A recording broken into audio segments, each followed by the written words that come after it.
Assalamualaikum warahmatullahi wabarakatuh. Waalaikumsalam warahmatullahi Waalaikumsalam. wabarakatuh.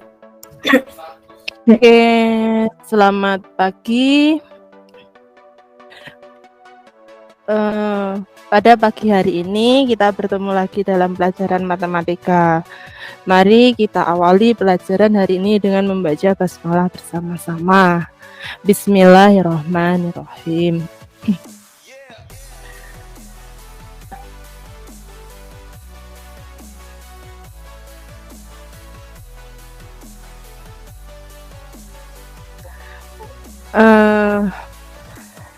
Adakah yang hari ini tidak masuk? Masuk semua, Bu. Alhamdulillah kalau masuk semua. Sebelum kita melanjutkan pembelajaran hari ini, saya sampaikan dulu pembelajaran pada pagi hari ini kita belajar tentang trigonometri, di mana tujuan pembelajarannya adalah peserta didik mampu menjelaskan definisi perbandingan trigonometri pada segitiga siku-siku dengan menghubungkan dengan teorema Pythagoras dan menentukan nilai perbandingan trigonometri sudut yang diminta. Lalu apa saja item-item yang kita pelajari? Ada 1. Menghitung perbandingan bayangan benda. 2. Membandingkan sisi samping dengan sisi miring dari segitiga siku-siku, dan kita akan nanti membuat proyek berupa infografis dari data yang diperoleh melalui pengoperasian Canva. Sebelum kita lanjutkan, coba kita ingat dulu dengan teorema Pythagoras yang sudah kita pelajari bahkan sejak waktu SD, di SMP juga pernah. Kita coba mengingat pertama, segitiga yang bagaimanakah yang disebut segitiga siku-siku? Ada yang kira-kira bisa jawab? Saya, Bu. Nggih, monggo. Apa? Segitiga siku-siku itu salah satu sudutnya 90 derajat, Bu. Oh iya, bagus. Oke, kalau gitu, kalau segitiga siku-siku sudah ingat yang mana, berarti harusnya ingat juga dengan teorema Pythagoras, yaitu bagaimana kita menghitung berapa panjang sisi miring apabila diketahui kalau dulu kita nyebutnya adalah alas dan tinggi, di mana biasanya yang dipakai kita menghafalnya yang dalam bentuk kuadrat. Misalkan kalau sisi miring kita anggap sebagai C kuadrat, maka C kuadrat didapat dari mana? Ada yang tahu kira-kira? Saya, Bu. Iya, silahkan. C kuadrat itu kan sisi miring, Bu, didapat dari AA kuadrat ditambah B kuadrat. Oh iya, bagus. Berarti apakah ada yang masih ingat triple Pythagoras? Masih, Bu. Oke, 1 saja. Siapa yang bisa? 345 bukan, Bu? Oh iya, bagus sekali. Tapi ya itu sebagai materi prasyarat kita dalam mempelajari trigonometri. Sebelum masuk ke trigonometri, kita coba simak dulu. Ini ada sebuah video yang saya ambil dari YouTube.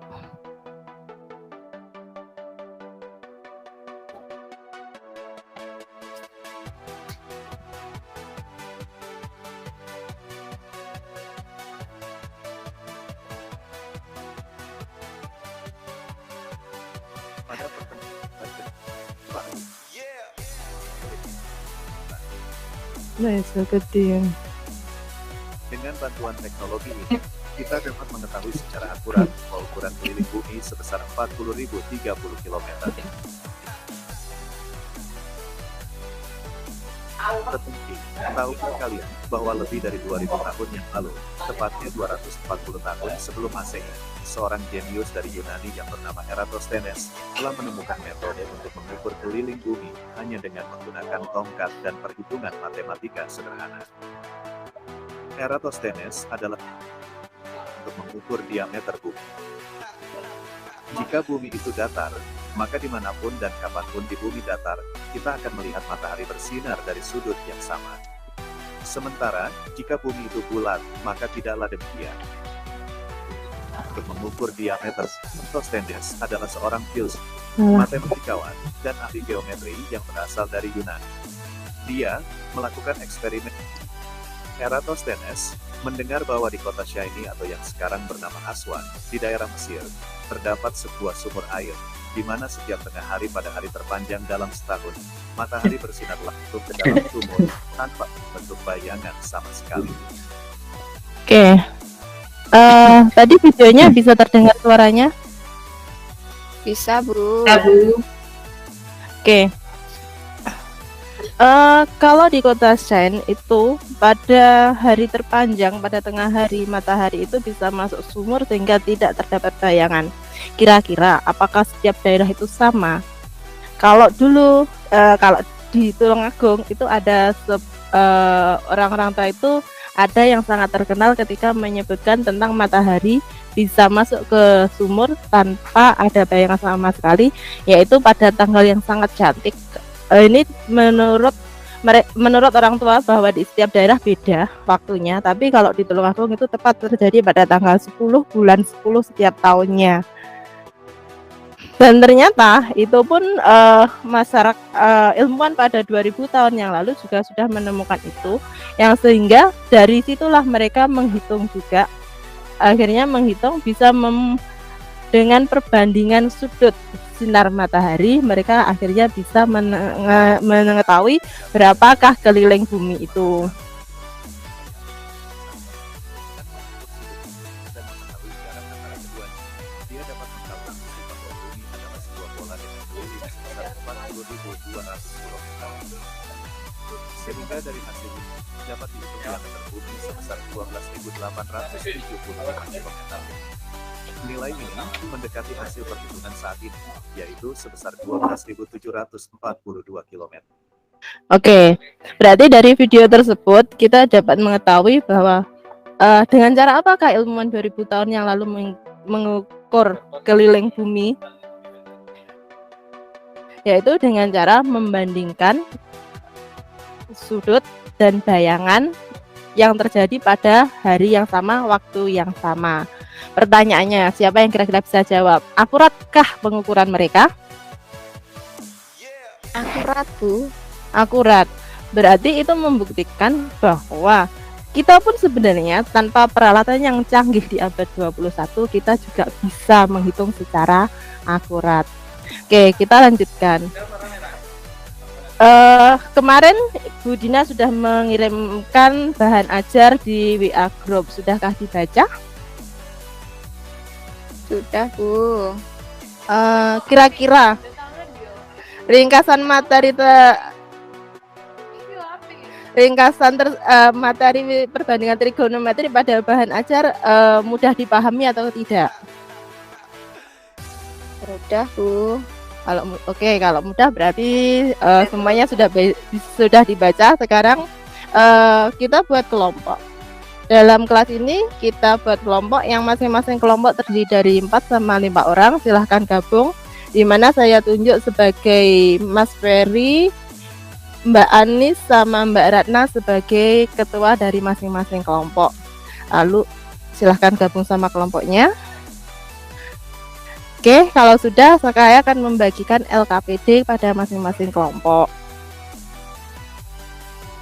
Akan membantu kalian semua untuk lebih memahami bahan ajar yang kemarin sudah kita kirim. Pada pembelajaran kali ini karena berupa proyek yaitu PJPL, maka produk yang kita harapkan adalah berupa infografis. Kira-kira ada yang tahu apa infografis? Belum, Bu. Ya, ini contoh infografis.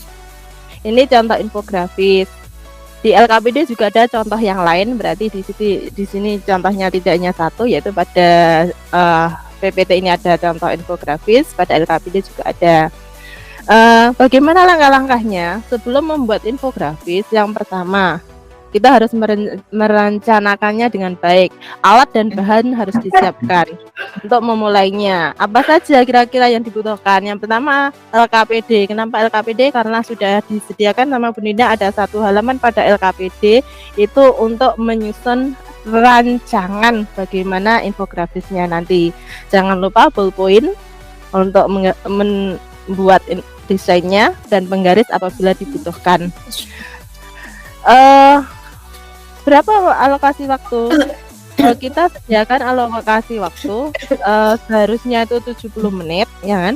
70 menit itu, tapi itu harus selesai berupa pengerjaan LKPD dan infografisnya. Jangan langsung ke infografis dulu, tapi kerjakan dulu LKPD setiap langkahnya, karena dari LKPD setiap langkahnya itu nanti kalian semua akan lebih memahami apa yang akan dituangkan dalam infografis. Apa saja yang dinilai dari infografis? Kita akan menilai yaitu originalitas. Berarti jangan jadi plagiat, biasakan kita kreatif. Desain yaitu baik warna, proporsi dan sebagainya, terus gambar, terus kreativitas konten, dan juga jangan lupa isi. Setelah itu semua dipelajari, kita mulai silahkan membuat rancangan infografisnya.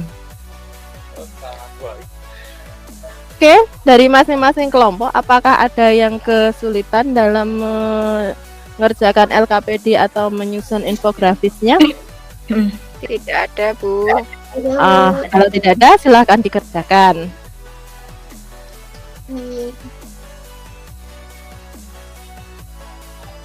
Kelompok 1 itu ada yang kurang aktif, ayo dicoba aktif sama temannya, karena saat ini kita juga akan melakukan penilaian, yaitu penilaian kolaboratifnya. Iya, Bu. Yang kelompok 3 sudah selesai kah? Belum, Bu. Oke, 5 menit lagi. Saya harap selesai semua supaya kita bisa persiapan untuk presentasi.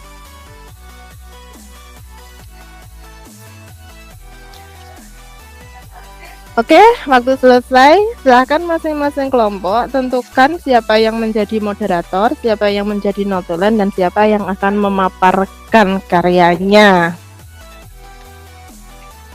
Kita mulai dari kelompok 2. Kelompoknya Mbak Anis nggih, monggo silahkan presentasi. Ya Bu, terima kasih waktunya. Ini kelompok 2 akan mempresentasikan hasil dari kelompok kami nggih. Iya. Sampun Bu. Oh iya, terima kasih. Ada tanggapan dari kelompok lain? Iya, ada tanggapan dari kelompok lain? Oke. Berarti ya selanjutnya kelompok 1. Kalau selesai kelompok 2. Oke. Silahkan beri aplaus meriah untuk kalian semua karena sudah mempresentasikan dari hasil kerja kelompok kalian semua.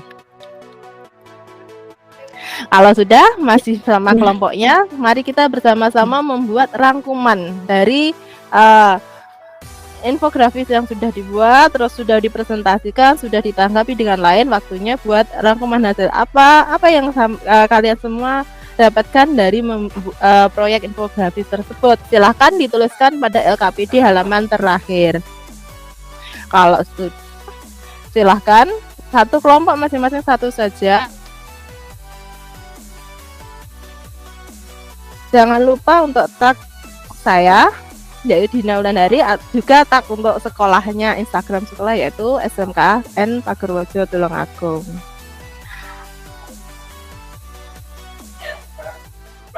Oke, kalau sudah, mari kita adakan refleksi sebentar tentang pelajaran kita hari ini. Untuk refleksi, ini pertanyaannya, apa saja hal yang menarik, terus apa yang terpenting yang harus kita pelajari hari ini? Apa tantangannya? Terus di antara kalian apa yang paling bagus dalam pembelajaran ini? Oke, sudah?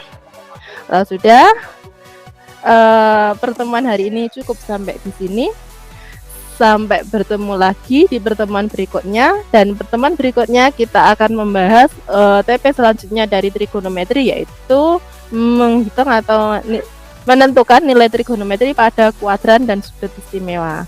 Terima kasih, bersama-sama kita baca hamdalah. Alhamdulillahirabbil alamin. Wassalamualaikum warahmatullahi wabarakatuh.